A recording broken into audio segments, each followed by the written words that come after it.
Hello, CB here with a LEGO MOC. This time it is a character who is completely original by me instead of a video game character. And, yeah, so let's jump into it. So, what you're looking at here is my take on a LEGO Yeti. My inspiration for this was from the Disney ride called Expedition Everest. I really like the idea of that ride and how it's like a forbidden mountain that has a Yeti on it. So I decided to make a Yeti inspired by it.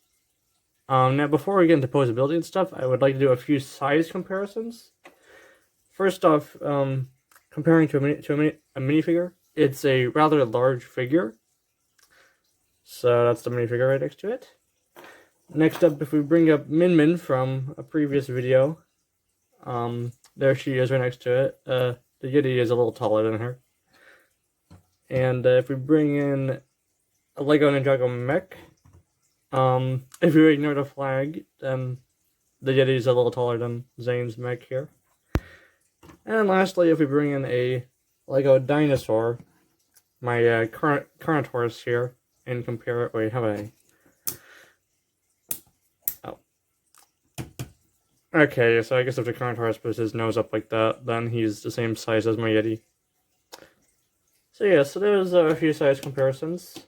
So now let's get into the figure itself. So as far as functions go, first he is capable of holding a minifigure, and minifigures can also fit in his mouth. I made sure that he could do both of these just because I think it makes sense for a big monster like him. The way he's able to hold minifigures is there are two studs on each of his hands that you just strap the legs to, and he can even hold them upside down if you really want to. I inspired this off of more modern LEGO sets, which have stuff like this, where weapons or even minifigures can be held without the fingers being wrapped around them. Unlike older sets like one of Kai's mechs from Season 2 of Ninjago. Yeah, so he can do that. And have a demonstration of him holding a minifigure in his mouth. I'm not sure if J is the best one to go with. But yeah, there we go. He's holding a minifigure in his mouth. Anyway, and as you can tell, the mouth is pretty posable. He can move in all sorts of weird ways that may not be realistic.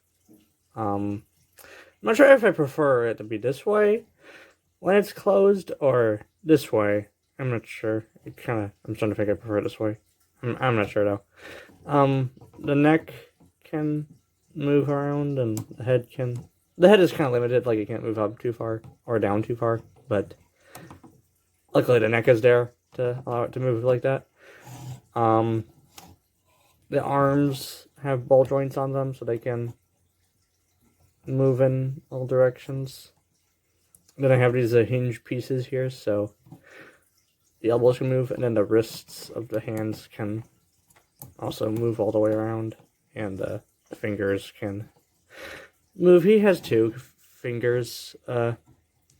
One finger has a long claw, and the other one has a shorter claw. I'm not sure where I inspired this from. I just thought it would be cool. I think I was thinking kind of a sloth, making that long claw on either arm.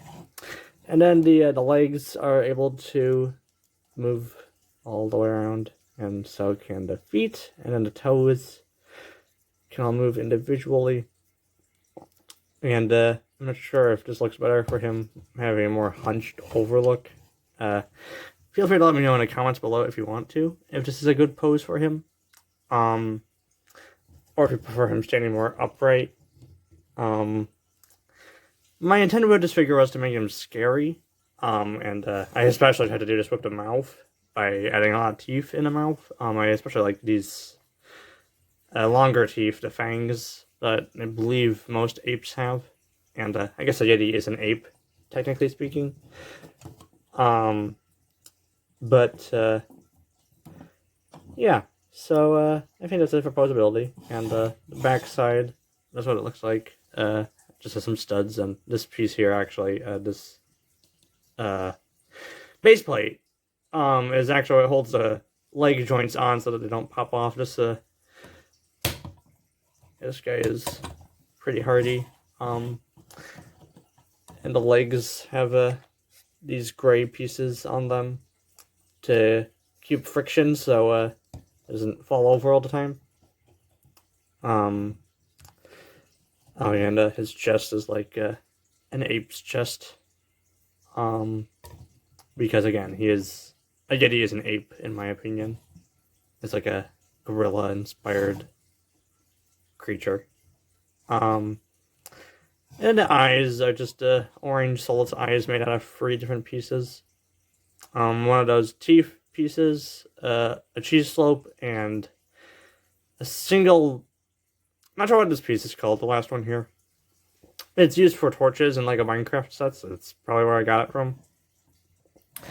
And then I have a bunch of spikes along him just to be like fur detail. Once I got a lot of these from the Lego set known as Ultra Caddy, back from the Lego Movie 2.